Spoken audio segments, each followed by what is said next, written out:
On March 5th, 2004, the Ottawa Senators and the Philadelphia Flyers faced off in a game that would become legendary. But it wasn't for how many goals were scored.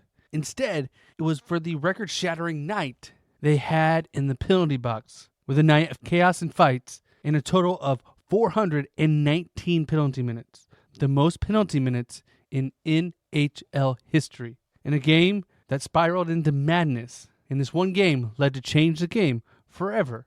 Today, we're going to dive into the penalty box as we break down the most penalty minutes in a single NHL game. Today on Daily Sports History.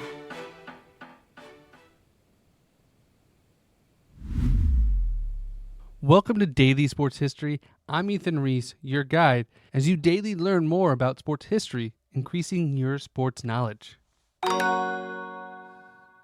And today's trivia question to listen out for was, what was the previous record for the most penalty minutes in a single game? Listen throughout the episode to hear the answer, and if you miss it, I will give it to you at the very end.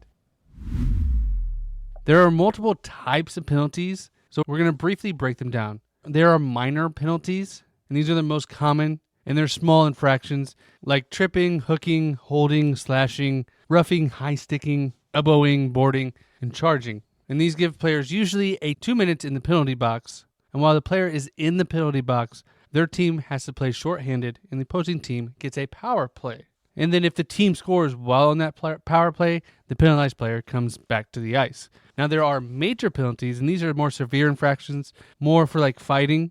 And these infractions give the offending player 5 minutes in the penalty box, but they do not return if the team scores, giving them an even longer power play. There are misconduct penalties that result in 10 minutes in the box, and these are reserved for, abusive language towards the ref, continuing an altercation after it's been broken up, and unsportsmanlike behavior. And these can give a player 10 minutes. However, the penalized team can substitute a player so they don't have to play short-handed that long into the game. And then there is also a game misconduct penalty, which can result in ejection from the game, though the team can substitute the player. And this is also given to continuous abuse of the official, gross unsportsmanlike conduct, and certain extra violent fighting and violent conduct. And there are instances where there are penalty shots that are usually not connected to penalty minutes, but they are anything that disrupts the game itself. The penalty shot is not so much related to penalty minutes.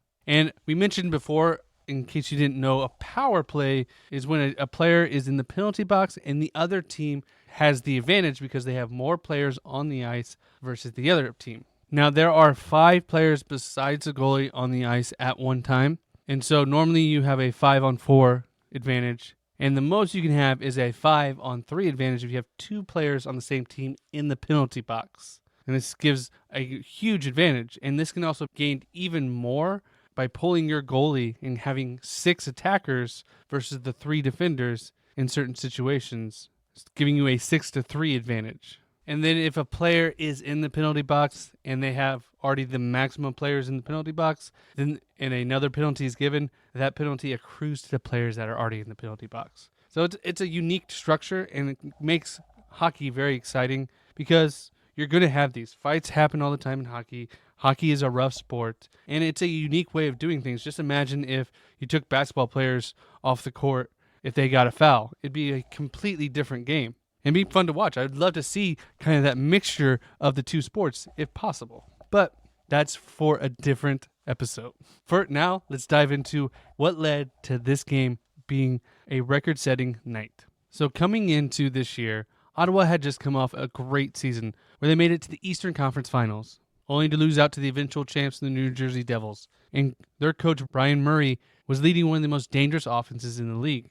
And the team came in with only 1 goal this season to win that Stanley Cup. And the Flyers came in as an up-and-coming team led by Coach Ken Hitchcock. They were one of the most physical teams in the league and would downright intimidate most teams with their aggressive nature, with hard hits and no-hold-bars style of play. They had finished 4th in the East the previous year, getting knocked out in the first round, and were ready to try to make a bigger splash. And there was a growing rivalry between these two teams, and were battling it out to not only make the playoffs, but get home ice advantage in the Eastern Conference. And by this time, the NHL had an issue where penalty minutes were actually on the rise, and more games were getting more physical, and there were more fights. Now, some will argue, yes, everyone loves the fights, but it does take away from the game. Hockey is a physical nature, and you're going to have fights, and people get upset, and there's going to be injuries, and there's going to be enforcers. That's just how hockey is. But the more you have it, the more the flow of the game is stopped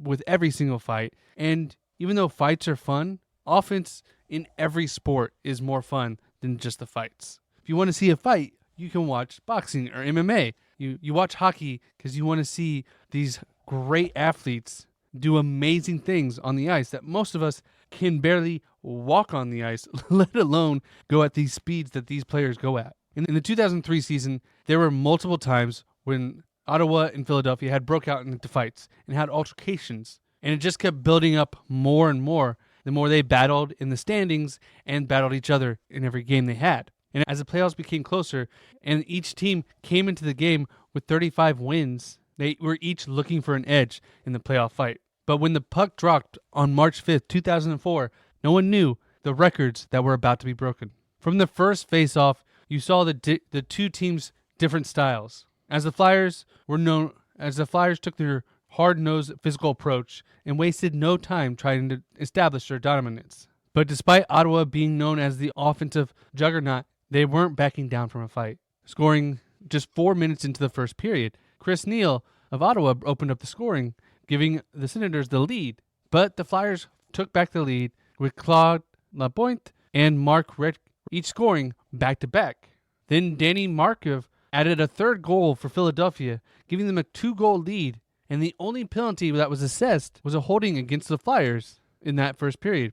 Now, both teams in the second period, an early tripping penalty was called against Ottawa's Mike Fisher, putting the Flyers on a power play. And during this, Kim Johnson extended Philadelphia's lead 4-1. Now, Ottawa had a high-flying offense, and they were trying to fight back.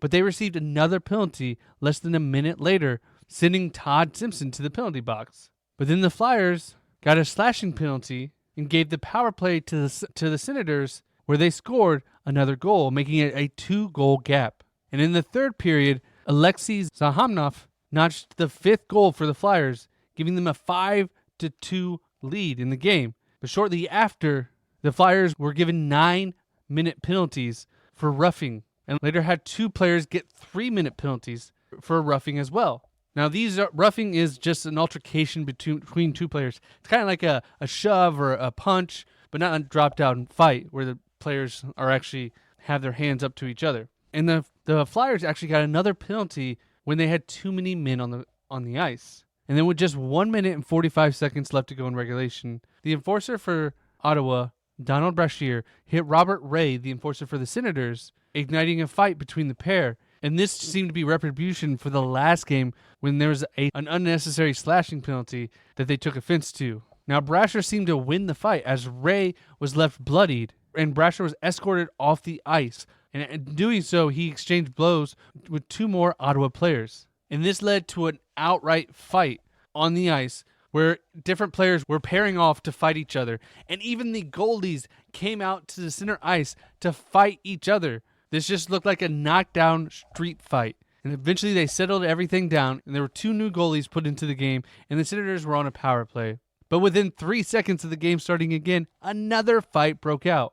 And there were multiple fights going on at the same time. And each time they would restart, there would be another fight that would start. So much so that the fans started to boo the game. Fighting was fun for a little bit, but it was just not fun at all during this game because it stopped the game entirely, as even though the Flyers were in the lead and looked like to win the game, they just would not have the game end with all the fights. Now, with just under a minute left, they were able to get everything settled down and end the game without another fight, with the score being 5-3, with the Flyers winning the game. And after the game, Jason Spezza of Ottawa received the most penalty minutes with 35, with the Flyers' Donald Brashear getting 34. And the Senators were able to score a final goal with just 13 seconds remaining on a power play, ending the game at 5-3. And it took the officials 90 minutes to allocate all the penalties that had been given to each side after the game. In total, it ended up being 419 total penalty minutes, an NHL record breaking the previous one of 406 set in 1981 when the Boston Bruins faced off against the Minnesota North Stars, with the Philadelphia Flyers getting the most with 213 penalty minutes, which was a new record. And there were 409 penalty minutes assessed in just the third period. It's crazy. In the entire game, there was just 10 penalty minutes prior to the final period. Just goes to show you everything built up and everything just exploded at the end. And this wasn't the last game these teams would face off. They would face off one more time this season. In the next game, the Senators won, and there was only 6 minor penalties that entire game, as both teams had shaped up and were really fighting for the playoffs and focus on that instead of the rivalry they had between each other. Now, this was a record that the NHL did not want. They knew scoring and offense sold more tickets and got more people to watch. The fans booed even though there was a ton of fights in this game because they just wanted the game to play. And they changed rules the following year mainly because of this game to manage the violence that was on the ice. And the next year, they would test out a new rule where the instigator of a game misconduct penalty would receive 5 minutes and a 1-game suspension. Could also be fined as well. This was hoped to curb the fighting, and it has had a lot of success. Fighting is still a part of hockey, but it is less so, and mainly because of this game. In all sports, violence happens, and most sports started out more violent. When football first started, players died. Hockey had similar issues. Basketball was a lot rougher than it is today. And over time, with safety and concerns and just the joy of watching the game, violence has shifted away from sports, which I think is a better thing because we get a more pure sport to enjoy for years to come.